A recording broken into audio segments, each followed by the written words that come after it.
Hello, and thank you very much for coming along once again.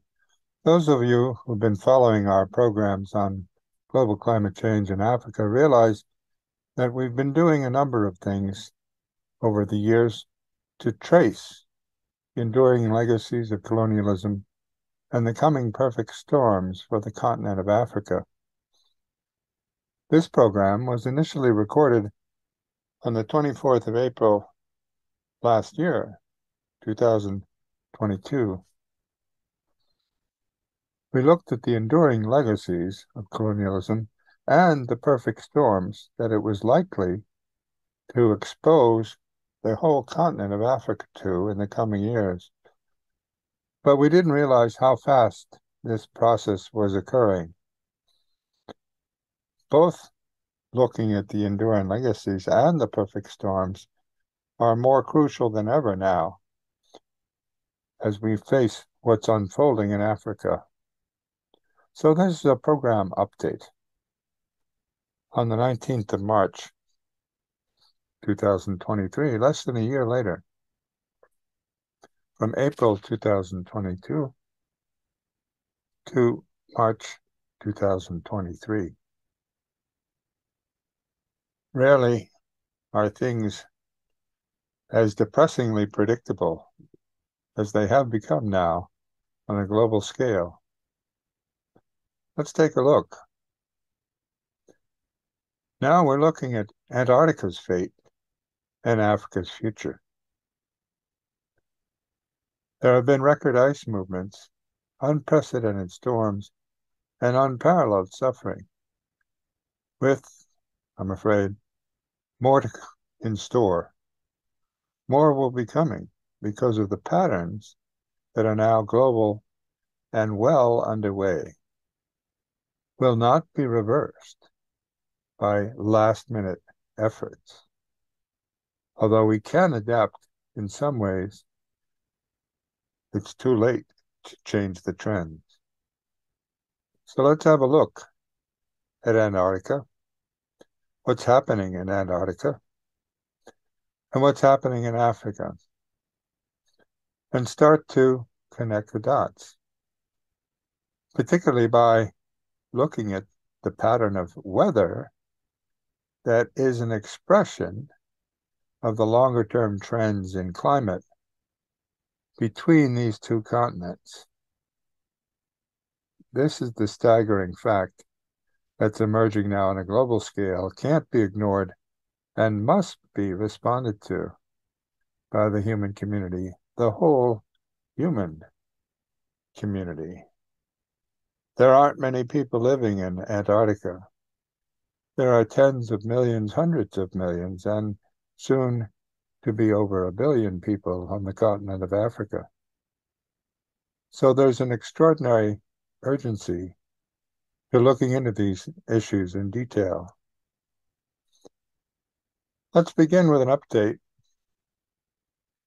with headline stories that come from around the world and are now including in the same broadcast headline stories and global affairs that are directly related to one another, which you wouldn't see unless you took a global perspective on ecosystemic change, now apparent in Africa.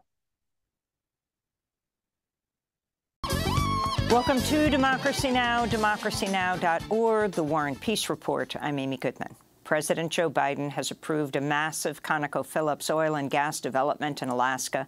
The $7 billion Willow project is expected to produce 180,000 barrels of oil per day, adding some 240 million metric tons of greenhouse gas pollution to the atmosphere over 30 years. Some of Biden's fellow Democrats, including Massachusetts Senator Ed Markey, blasted the decision, saying it, quote, leaves an oil stain on the administration's climate accomplishments and the president's commitment not to permit new oil and gas drilling on federal land, unquote. This is Kristen Mansell, senior attorney with the Center for Biological Diversity. I think he is trying to appease the Alaska delegation and, fossil fuel cronies in Congress. And that's incredibly disappointing to see. We don't have time to compromise when it comes to addressing the climate crisis. Biden can't have his cake and eat it too when it comes to handling what is an existential crisis. To see our interview on the Willow Project, go to democracynow.org. In southern Africa, more than 100 people have been killed in Malawi and Mozambique after Cyclone Freddy brought high winds and heavy rain to the region. Most of the dead were Malawi's commercial capital, Blantyre, where overnight mudslides washed away homes and buried sleeping residents. It was too bad in the night, but now that it is daytime, I can feel the loss. I have never seen something as terrible as this. My neighbors' houses are all gone.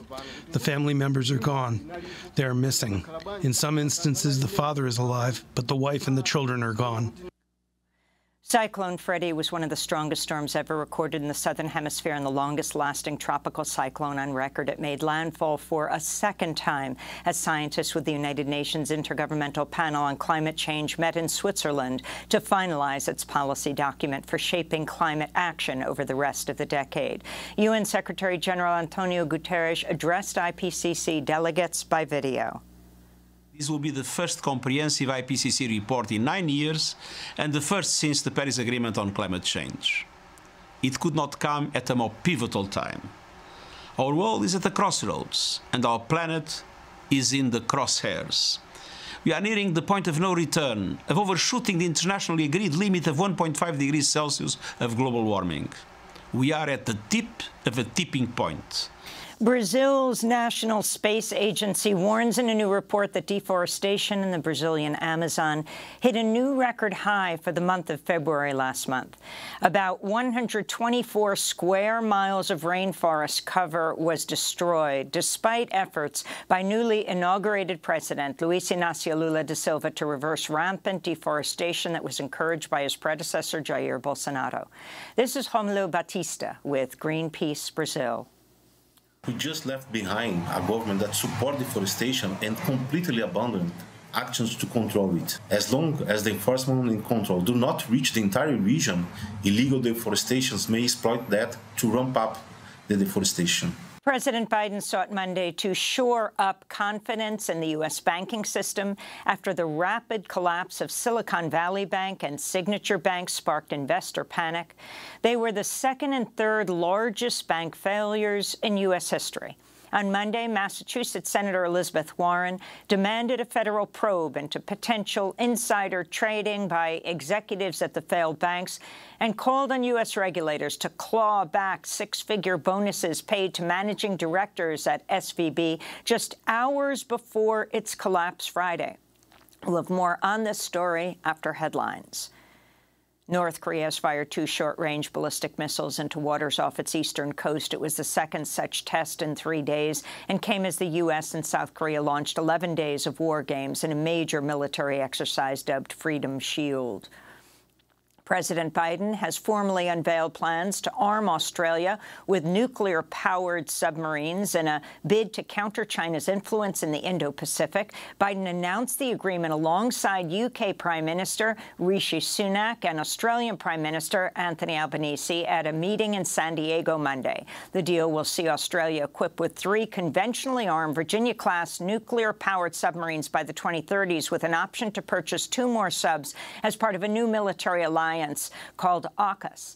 In Beijing, a Chinese foreign ministry spokesperson called on the U.S., UK, and Australia to abandon what she called a Cold War mentality and zero-sum game.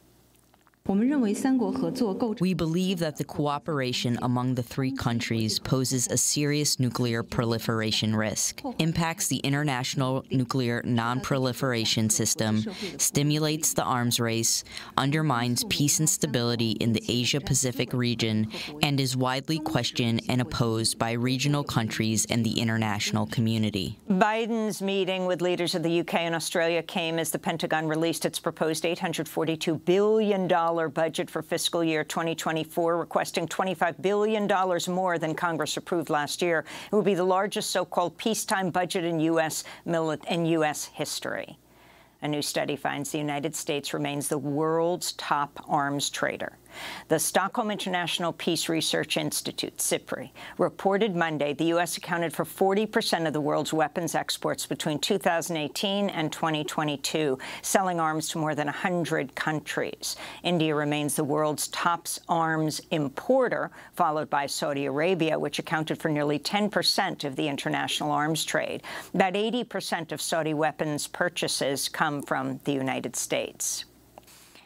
In Ciudad Juarez, Mexico, hundreds of asylum seekers, mostly from Venezuela, were blocked by barbed wire and riot police Sunday as they tried to cross into El Paso, Texas, to finally apply for relief. Some reported they were pepper sprayed. Many of the asylees have waited in Mexico for months, facing extremely dangerous living conditions. Please, we want an answer. The customs app does not work. I am alone. We are alone here. We have been robbed and extorted, and we have no answer. We just want to get in, to have a future and help our families. Nothing else. These then are a few of the interlocking stories. They range from record tropical storms to new initiatives to release more carbon from Alaskan oil deposits to a staggering IPCC report about the fate of tropical forests and the urgency of doing something on climate change from the recommendations of the Intergovernmental Panel on Climate Change, the first to come out since the Paris Accords. The daily news stories now pick up the narrative. Hundreds dead in the wake of tropical storm in Malawi. Thousands homeless as Storm Freddie tears through southern Malawi. These are stories from the BBC International Service, the World Service. They can all be picked up on transition studies, and you can look at them in detail. Cyclone Freddie devastates, and in fact, it's been called the once-in-a-lifetime weather event. Trouble is that there are going to be several of these things in the forthcoming future in the lifetimes of many alive today. Cyclone Freddie could be the longest-lasting storm on record. It's setting enormous numbers of records for total amount of rainfall for its itinerary. Again, check these things out on transition studies. You can get access to the news stories themselves. Cyclone Freddie continues to wreak havoc in southeastern Africa. Madagascar and Mozambique, as well as Malawi, have been hard hit by this storm that changed direction several times and came back and had two major hits on the coastline as it changed direction. As this Canadian observer put it, frigging Cyclone Freddie blew up many records for duration, accumulated energy, and intensification cycles. He's a scientist looking at this, but broadcasting not from an institution, but from his private observations, warning the world about what's in store here. It's an extraordinary set of analyses that you can draw upon again in transition studies. Behind it all is a crisis with global polar ice melt. An analysis given by Peter Wadhams and Patrick Hogan turns to the twofold aspect of both poles melting. And it's the Antarctic melt, the Antarctic movement, because not all icebergs immediately melt. even if they move into the sea, they have an enormous impact in moving into the sea because that can change global sea levels, even if the ice has not fully melted. Anybody knows this by putting ice into a full glass of water, it overflows. The same thing is happening now on a global scale. And sea level rise is the major crisis for the continent of Africa. But not only the continent of Africa, in fact, entire countries in the Pacific are being wiped out as sea level rises. Again, the BBC has looked into this at length, and you can get access to it through transition studies. At the same time, the President of the United States has approved the Willow Oil Drilling Arctic project, going exactly in the opposite direction that he promised he would go as a candidate, and that all environmentalists were trying to make sure he would avoid. It's staggering. The stories in the same week show the contradictions of the global system at this point.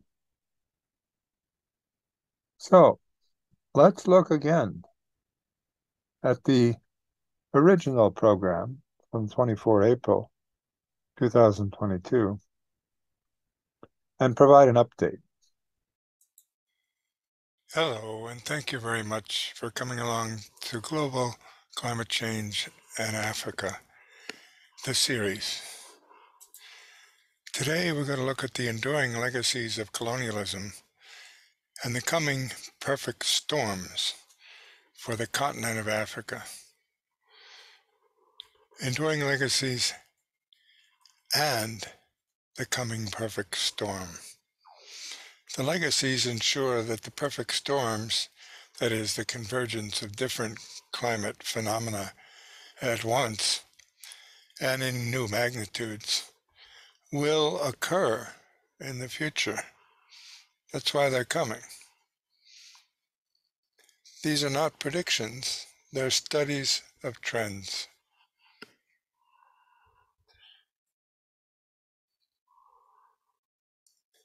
The multiple legacies of colonialism were both brutal and, in historical terms, very recent. A brief historical overview by Basil Davidson made this clear to the world in 1984. He visited the continent in several different countries and narrated firsthand what he was seeing there and what he knew from its history. He produced it in a film called Africa. You can see it through transition studies on the internet, written and presented by Basil Davidson. Episode 6, This Magnificent African Cake, is of particular interest. He introduces us to the continent along one of its many, many coastal regions characterized by beaches, seemingly endless stretches of beaches, which are in place because of geologic phenomena that are fairly stable, or at least have been, for the last 500 years, indeed, perhaps for the last 5,000 years or so. Here we can see there is a freshwater component to this presence on the coast. It's back, though, from the ocean. So freshwater here and a very thin bar of sand protecting it from the salty ocean. On these freshwater sides of the lagoons, you can often see ruins of old European buildings, which have fallen into disrepair in recent years, but are very important historically. And it's this which Basil Davidson traces in great detail. It's only by looking at the history of this that we can understand current-day anomalies, like the fact that there are countries, the Gambia, for example, along a river, which is totally surrounded by another country, except on the ocean side, that is, by Senegal, with its capital in Dakar. This is a seemingly artificial construct. How could it occur that this kind of structure of the nation state was imposed upon this part of the world? Well, part of it has to do with the ways in which the Europeans carved up the African continent, quite literally, on a map which contained some of the information they were thinking about, but not much. All maps are partial, but these ones were particularly skewed because the Europeans had not penetrated much beyond the very coastline and didn't know what was to the interior. Yet they were making plans to divide it up between themselves as nation states in Europe. Basil Davidson does a masterful job of summing up how this occurred from the conference in 1884 and 85 in Berlin.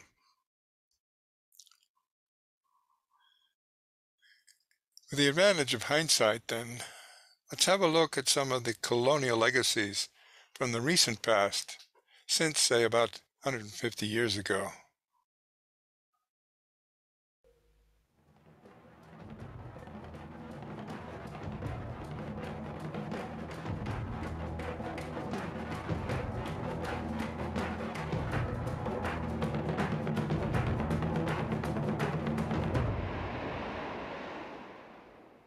The west coast of Africa, looking today much as it did 100 years ago. At that time, the old evils of the slave trade had become a distant, though disgraceful, memory. But there now opened a new chapter of confrontation along these tropical shores. In past years, Europeans had come here for profitable business. Now they wanted more, much more. Old trading posts like this one had long been the scene of a partnership between maritime traders from Europe and local Africans. By the 1880s, that old partnership was being swept away in a dramatic change, the outcome of a new European drive for overseas empire.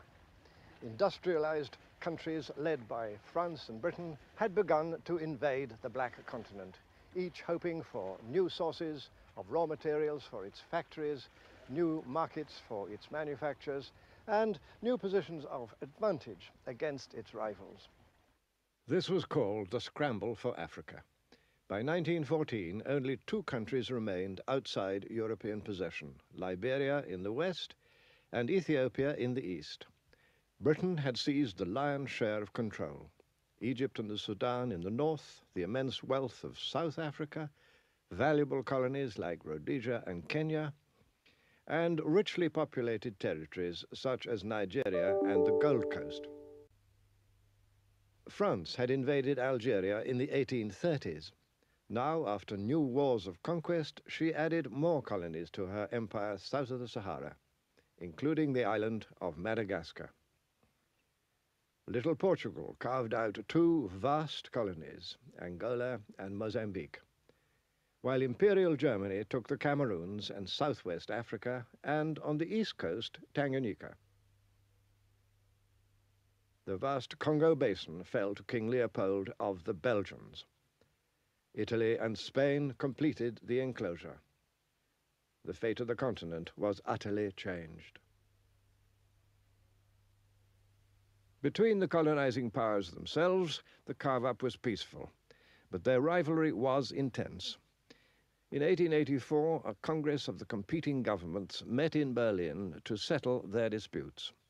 Germany's Iron Chancellor Bismarck was there. And active behind the scenes was the ambitious Belgian king. He spoke for them all when he said, "I am determined to get my share of this magnificent African cake." Any power that could occupy African soil could effectively claim it.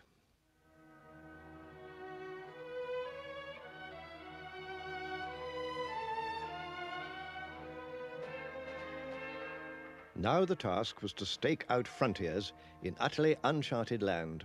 Said the French Prime Minister, "We have embarked on a gigantic steeplechase into the unknown." The British Prime Minister, Lord Salisbury, was to say of this period, "We've been engaged in drawing lines on maps where no man's foot has ever trod. We've been giving away mountains and rivers and lakes to each other, only hindered by the small impediment that we never knew exactly where we were."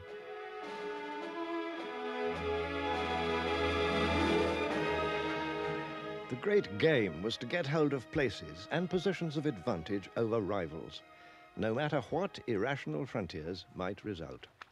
One of the most absurd cases was the magnificent Gambia River. Britain had long held Bathurst, Banjul today, and was determined to keep this river route to the interior. But France, invading from the west coast, enclosed all the territory surrounding the Gambia River in her new colony of Senegal. So the French were naturally eager to obtain the Gambia River. They offered Britain, in exchange, the much larger and richer Ivory Coast. But the British Parliament insisted on keeping the Gambia, thus dividing the peoples of the region. And the result was, and is, a country that is 300 miles long, but never more than 30 miles wide.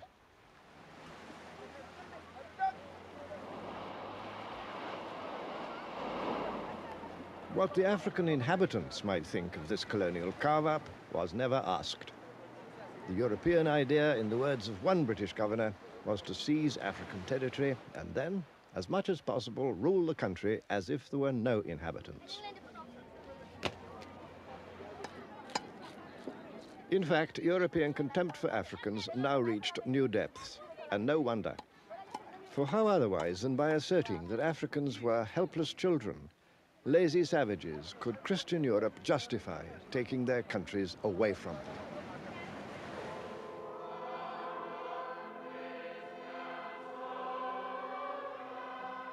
The helpless children, meanwhile, sang their own version of a famous hymn. Onward, Christian soldiers, into heathen lands, prayer books in your pockets, rifles in your hands. Take the happy tidings where trade can be done. Spread the peaceful gospel with the Gatling gun. The European invasions were widely resisted. Conquest was never easy. And sometimes, as these old drawings and photographs testify, conquest led to a ruthless killing that later generations would prefer to forget.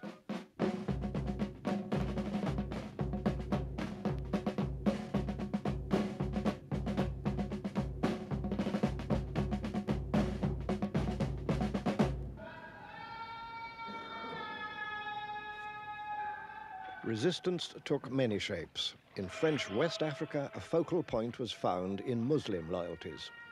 Many heroes, still unforgotten, came on that scene. Some, like the Senegalese religious leader Ahmadou Bamba, offered the way of peace, but were still sent into exile.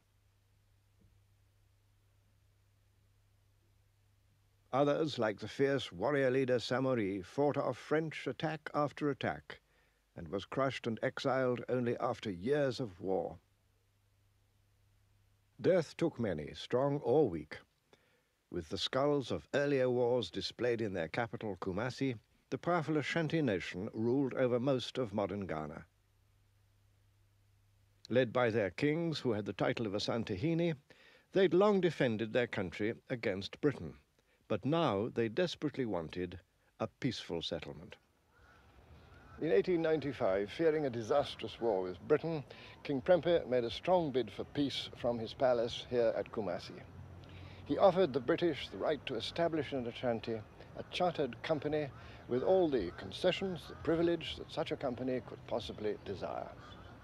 But it wasn't enough, for the British now wanted territorial possession as well as privilege. The Ashanti nation had already fought long, hard battles against the British. But this time, in 1896, they decided to surrender.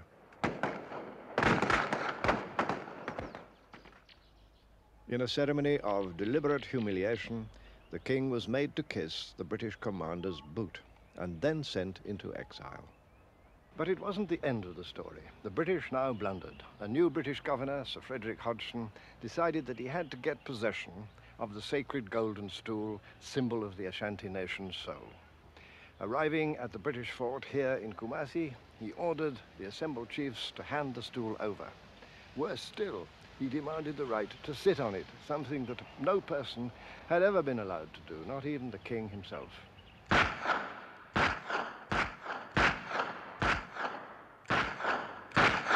To Hodgson's final insult, the Ashanti replied with war. This little fort at Kumasi is what the British had built, just in case, and now they sorely needed it. The few dozen British inmates of the fort were besieged for months and had to eat rats to stay alive.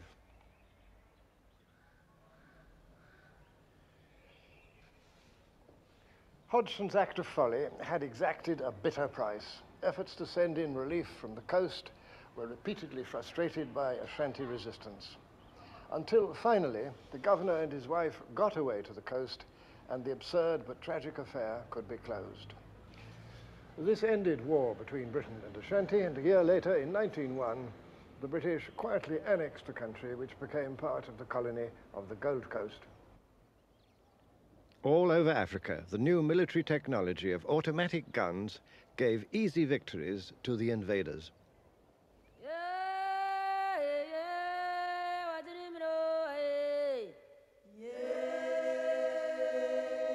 Countless resistors died. Many thousands at the single battle of Omdurman in Britain's conquest of the Sudan. Meanwhile, in another part of the Sudan, the French were also scoring victories. For the most part, public opinion rejoiced. For were these not victories over an inferior species, a kind of joke humanity? There were some critics, but not many, and their voice was ignored or silenced. What really mattered was to do down one's European rivals. If you were British, to get the better of the French in West Africa or of the Germans in East Africa, while orphans like little Uganda were left on the protective doorstep of Father John Bull. Even before 1900, there came a new source of conflict: settlers from Europe. French in the far north, Dutch and then British in the far south, and some Germans. Other settlers were attracted to the good farming land of the east, to Tanganyika, northern and southern Rhodesia, and the British territories of Uganda and Kenya. Once again, nobody asked permission. An early French governor had laid down the golden rule. Wherever good water and fertile land are found, he said, settlers must be installed without questioning whose land it may be. The settlers, not surprisingly, agreed. The next step in East Africa was to build a railway from the coast to the interior. The line was completed in 1901, and millions of acres of good farming land in Kenya were opened to white ownership and settlement for the buying price of next to nothing. These white strangers, oddly enough, were at first welcomed by the African inhabitants. But the welcome didn't last for long, for they soon discovered that colonial government wanted them to give things, above all their land and their labor. These colonial demands provoked a repeated resistance. And against that resistance, the colonial government, with white settlers arriving in ever larger numbers from Britain, waged a war with little mercy, and of course, with rifles and machine guns against spears and arrows.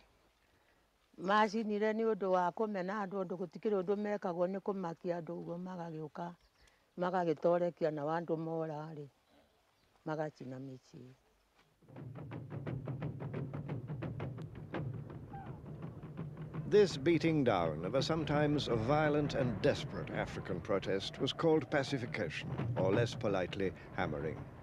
A British officer then fighting in Kenya kept a sadly instructive diary.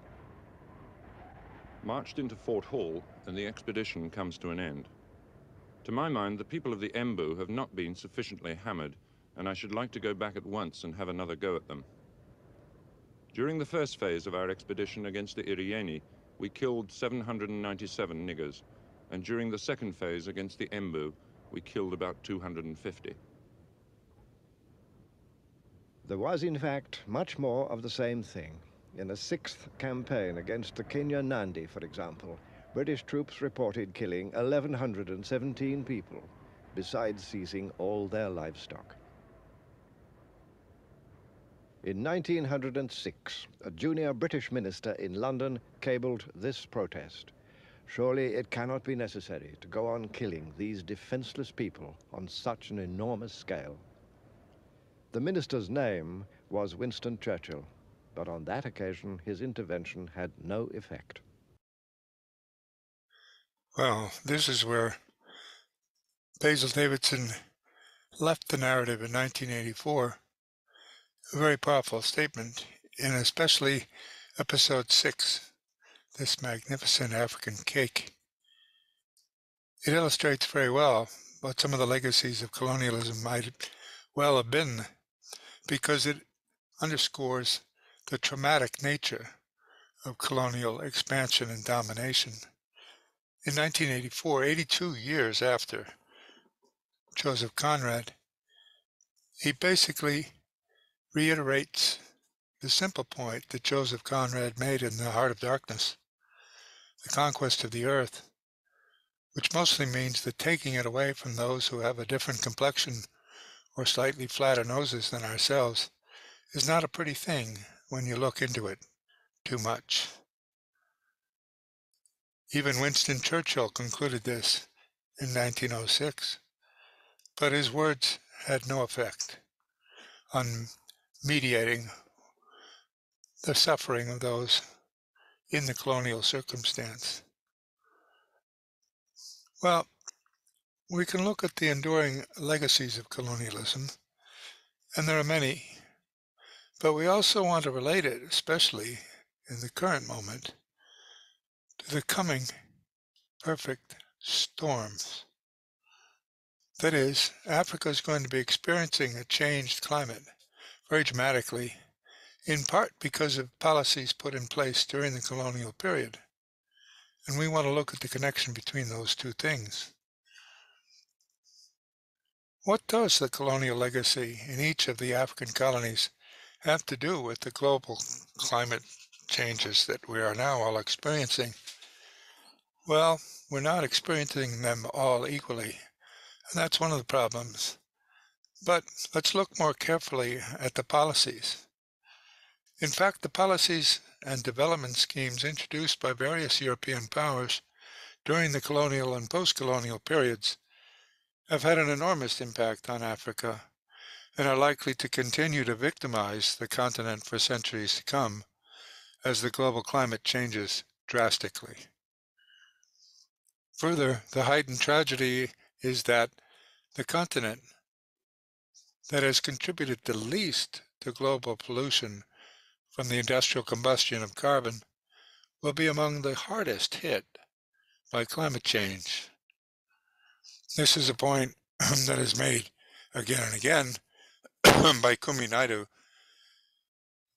in this interview very dramatically with Deutsche Welle recently, and the need for the rest of the world to catch up to the promises it's made to Africa over the climate mitigation strategies.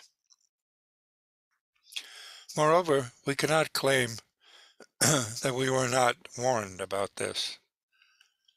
Scientists and social scientists have been warning the world's leaders and the public for decades.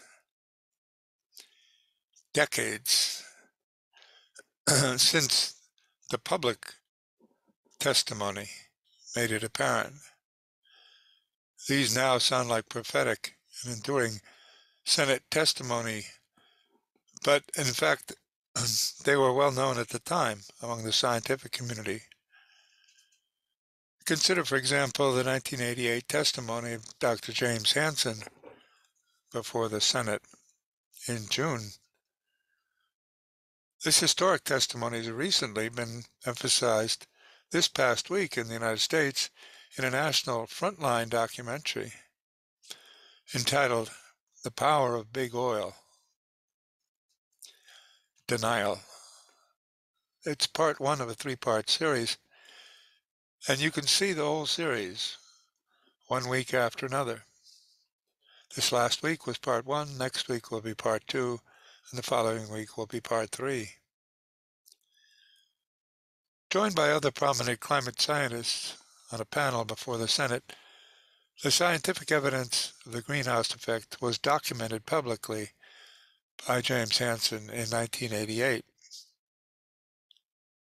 The testimony made front-page news in the New York Times the following day.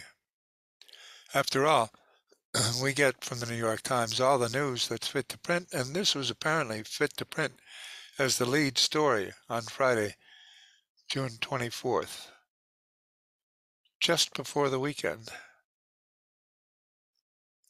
Global warming has begun, expert tells Senate.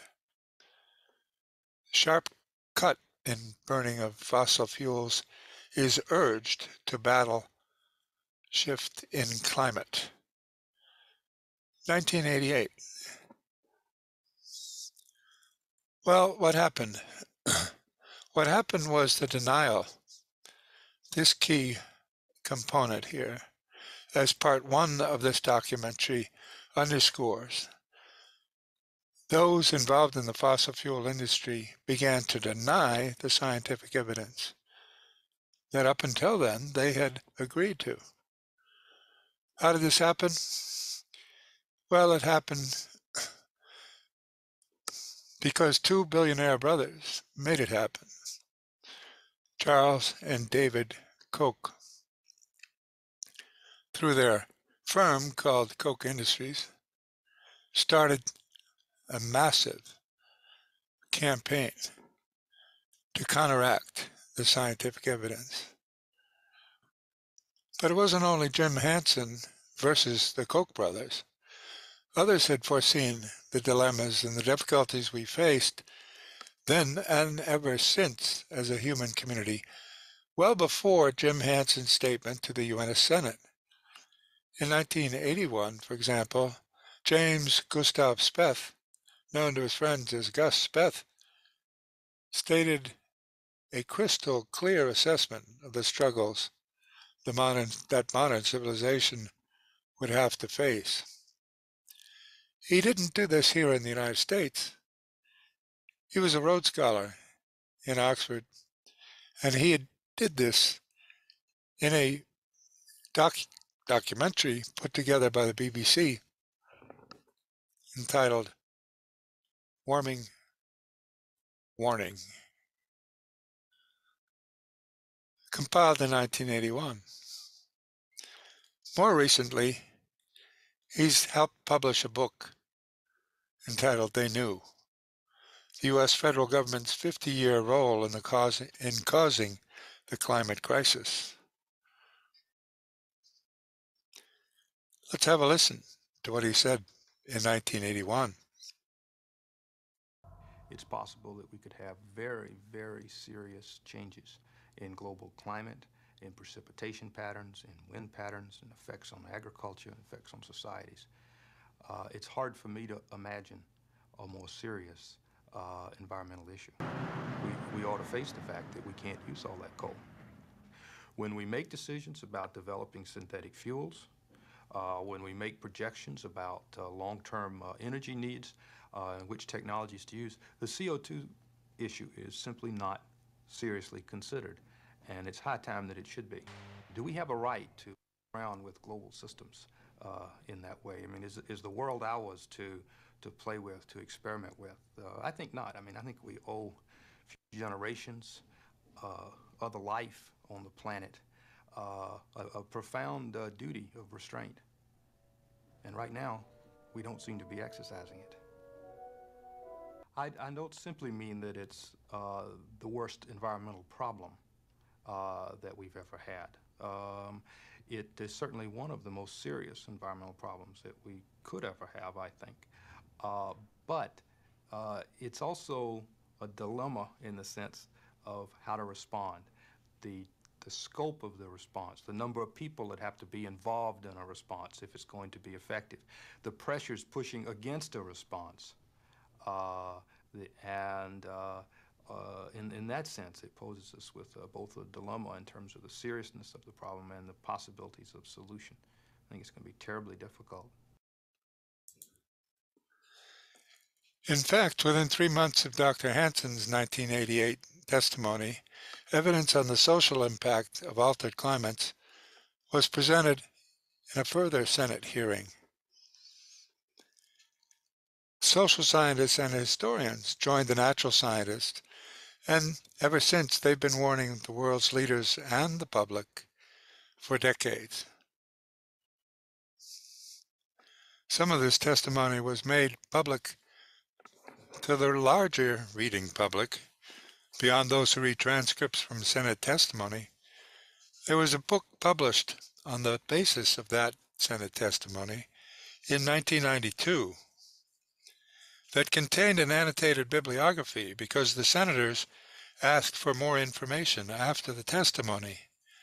They and their staffers had not heard about the collapse of previous civilizations due to radical shifts in their ecosystems. So they wanted information, and this book provided it. It emphasized pattern, trend, and prospect. Threefold development of the argument. The historical aspects of environmental decline in the policy in the era of policy in the past, the trends that were underway, and in fact, the trends that were underway, particularly in Africa. Chapter 3 is devoted to the Third World in general, but Chapter 4 looks specifically at the environmental decline in post-war, that's post-World War II, Africa, as a case study. The back cover summarized the summary of the testimony fairly succinctly. Public policy decisions we make today will largely determine the environment that we and our children will inhabit in the decades and centuries to come. Ill-conceived or misdirected public policy can aggravate long-term environmental decline and provoke large-scale ecological disaster. There's nothing new in this. The archaeology of ancient cultures serves as a sober reminder that mistaken public policy has, in the past, had a costly and enduring impact on entire civilizations. In our own day, third world regions are experiencing the most rapid and dramatic cases of ecological decline. Patterns of resource extraction and agricultural change, engendered during the periods of colonial rule and sustained by international trade in subsequent decades, have left these regions with depleted assets, vulnerable economies, and rapidly deteriorating ecosystems. On a global scale, population growth, accelerated urbanization, and the increasing petro-intensification of world food production have created a powerful, vicious circle that is driving industrial civilization, like many urban cultures in the past, toward a syndrome of overshoot and collapse. This testimony, published eventually for the public in 1992, was based on earlier work done on the ecology of imperialism, undertaken the year before the Senate testimony, published in 1987. It drew upon the basic dynamic of our selected biological species, well known to biologists on every continent. Our selected species are those with a constant rate of growth, a constant positive rate of growth, not a negative rate, but a positive rate of growth, inevitably expand to a carrying capacity and then overshoot that carrying capacity. When they do, they collapse. Overshoot and collapse syndrome is frequent in the natural world, and as it turns out, far more frequent than was previously recognized in human history itself. Human populations expand beyond a declining resource base, overshoot that, and then collapse. An alternative is possible, namely in recognizing a declining resource base, populations can take public policy and private decisions to reduce their expansion to below the continuing carrying capacity, even if it's reduced. But this is very rarely taken as a solution in human history. Overshoot and collapse is the drumbeat of human history, just as the procession and recession of ice sheets is the drumbeat of the last 1.5 million years of glacial history in the geologic record. A drumbeat, not an exception, a recurring pattern.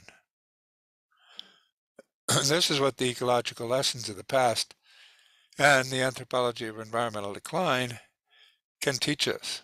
All civilizations depend ultimately on the ecological viability of their agricultural base, as the environmental archaeology of ancient civilizations makes clear. Expansionist Western industrial culture, dependent on resource-depleting petroleum-based agriculture, is only different in terms of its global scale. If the lessons of the past are not heeded, its collapse will also be global. This is why social scientists and historians have warned over the decades that one of the biggest problems is for the Western industrialized societies to overcome the multiple legacies of European colonialism.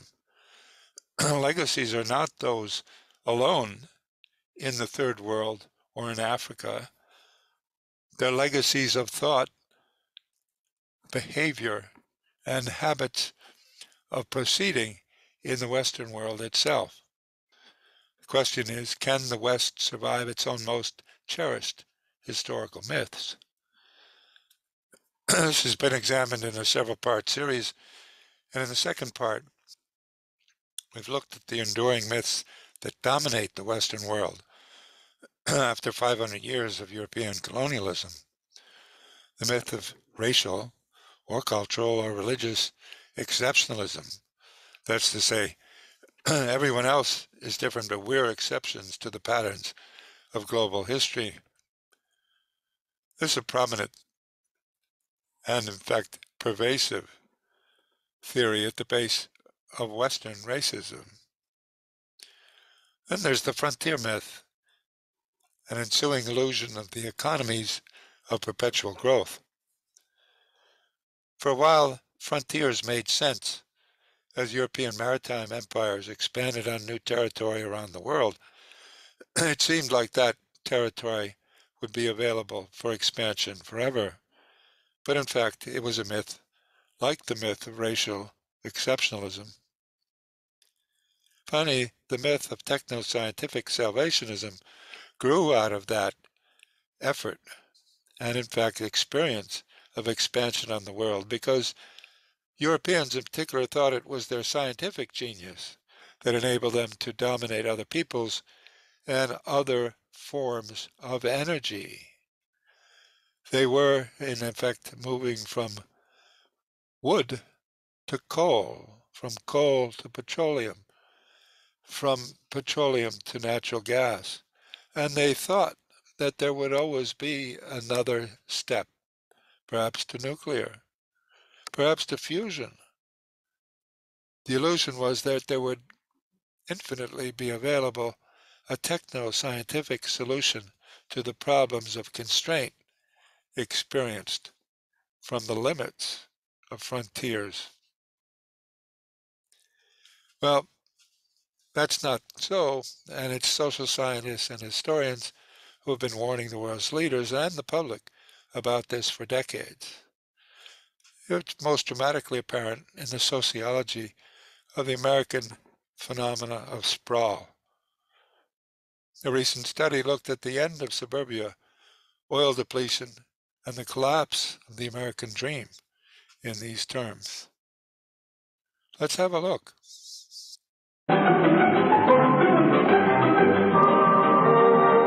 It's a happy-go-spending world, reflected in the windows of the suburban shopping centers where they go to buy.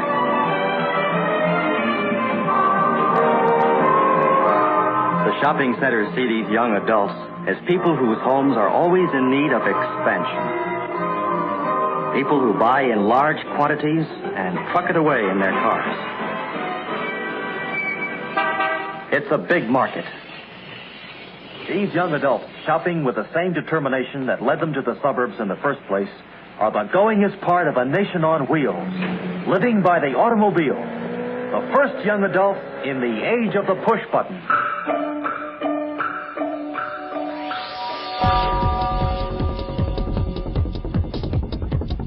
Americans, by and large, love suburbia. It has promised space, affordability, convenience, family life, and upward mobility. After half a century of constant development, more than half our population has moved here.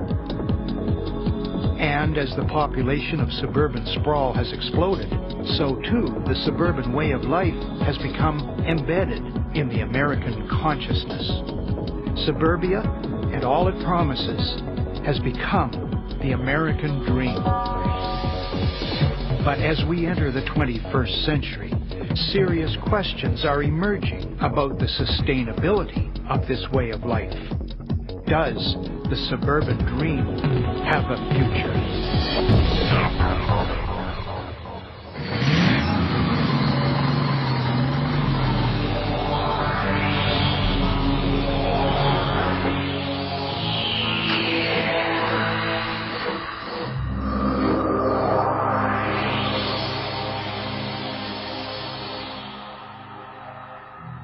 The whole suburban project, I think, can be summarized pretty succinctly as the greatest misallocation of resources in the history of the world. America took all of its post-war wealth and invested it in a living arrangement that has no future. The basic cause of it all is the end of cheap and abundant energy. Cheap oil is the party that we've been enjoying for the past 150 years. And that party is coming to an end. So, the social scientists and historians have been warning that this era is coming to an abrupt end. This is why the chapter on the prospect at the end of the book in 1992 was of particular interest. The title of the chapter was inscribed as Time's Arrow and the Human Prospect. As a historian, the author pointed out that it's true, history never repeats itself, but citing Mark Twain, he emphasized another more important point. History does not repeat itself, but sometimes it rhymes. That's the case with the overshoot and collapse syndrome. It rhymes with other overshoot and collapse syndromes well known in the archaeological record of ancient civilizations. Well, in considering global climate change in Africa, we're going to be looking at some of these things. In the coming studies, we expect to examine specific chapters in Africa's ongoing struggles with a changing global climate. In the process, we expect to highlight the particular colonial legacies that have shaped the policy options available in Africa today, and then examine specific case studies of the perfect storms that are likely to affect the continent in the foreseeable future. This is not predicting the future. It's looking at the pattern, the trend, and the prospect. Now, world scientists, as we've pointed out, and historians have been pointing this out for quite some time. And 15 years after the initial public publication of that Senate testimony, the Intergovernmental Panel on Climate Change drew the world's attention to the most urgent regions of the world that are going to experience horrific transformations in the very near future. In the 2007 synthesis report, emphasis was placed particularly on the Mekong Delta and the life support systems that are fed by the Mekong River, and its vulnerability in particular to sea level rise. The same case was made for the vulnerability of the Bangladeshi plain at the confluence of several rivers that empty into the Indian Ocean.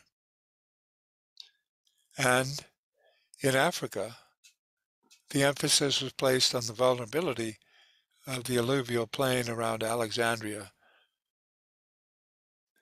In fact, the stories since then have corroborated the statements made in 2007. The Egyptian city of Alexandria is sinking due to global warming, according to one report. Alexandria expected to sink by 2100 AD, surrounded by a sea from 3 sides. So, despite the 15 years between the initial warnings and the 2007 report, we can ask what's happened between 2007 and 15 years on top of that, right to today. Well, the reports are continuing to come in if you look at climate change in Egypt. And you have to ask yourself, what have we learned? What have we done?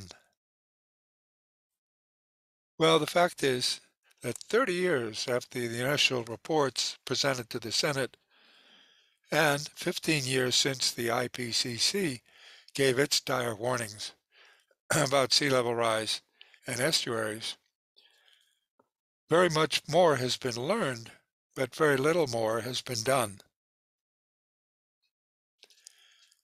We'll be looking at this in greater detail, especially in reference to Egypt's vital dependence on the Nile and the rising sea of the Mediterranean.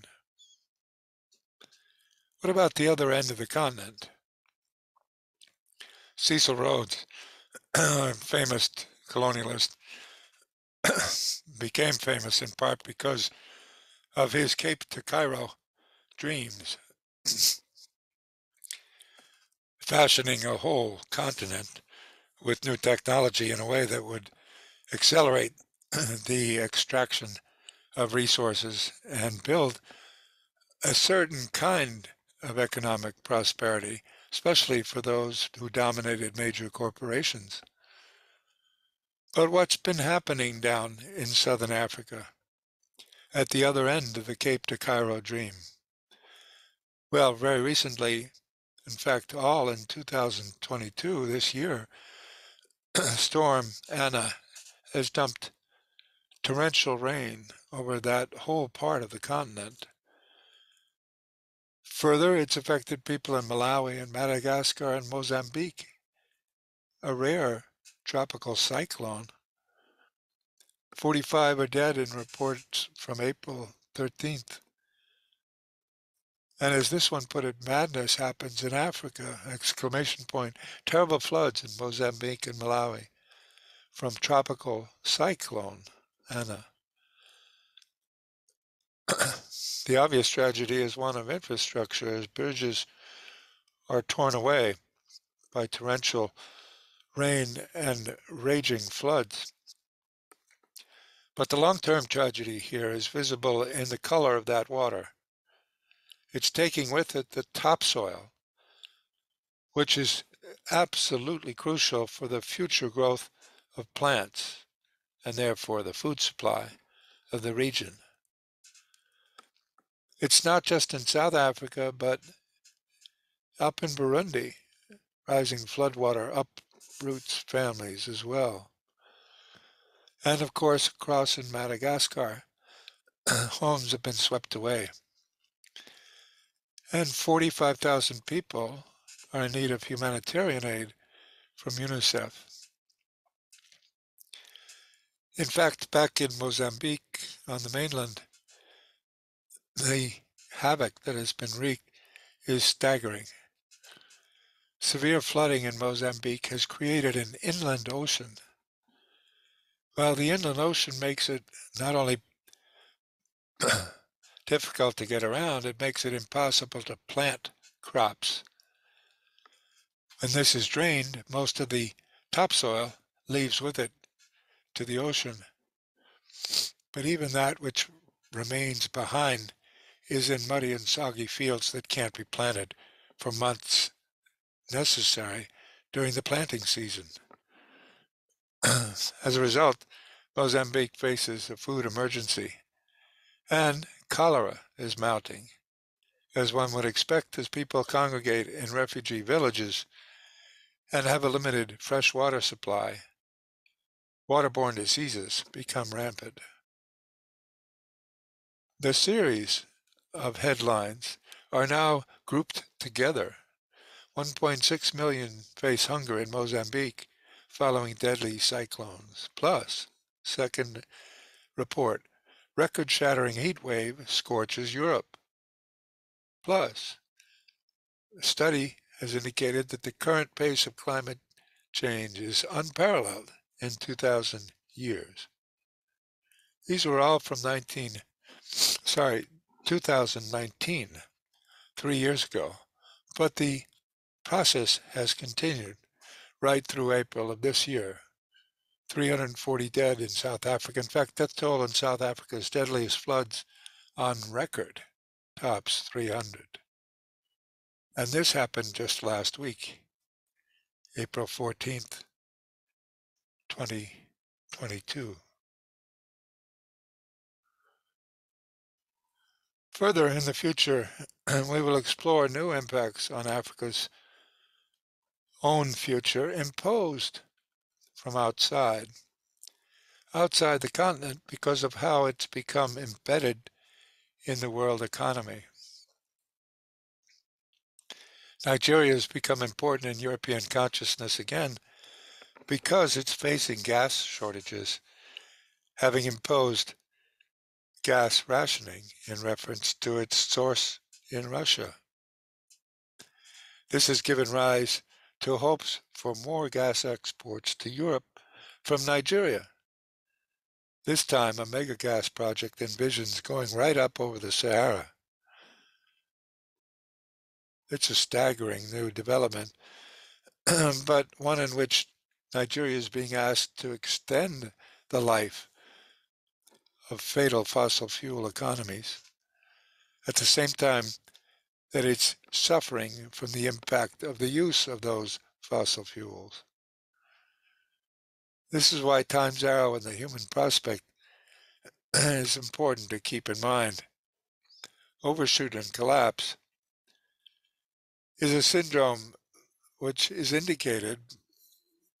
History does not repeat itself, but sometimes it rhymes. We're going to work on the global climate change in Africa as a series, looking at the enduring legacies of colonialism and the coming perfect storms, which will be part of the story. Storms which are likely to get more frequent and more severe, hitting particularly the coastal regions, but also the interior.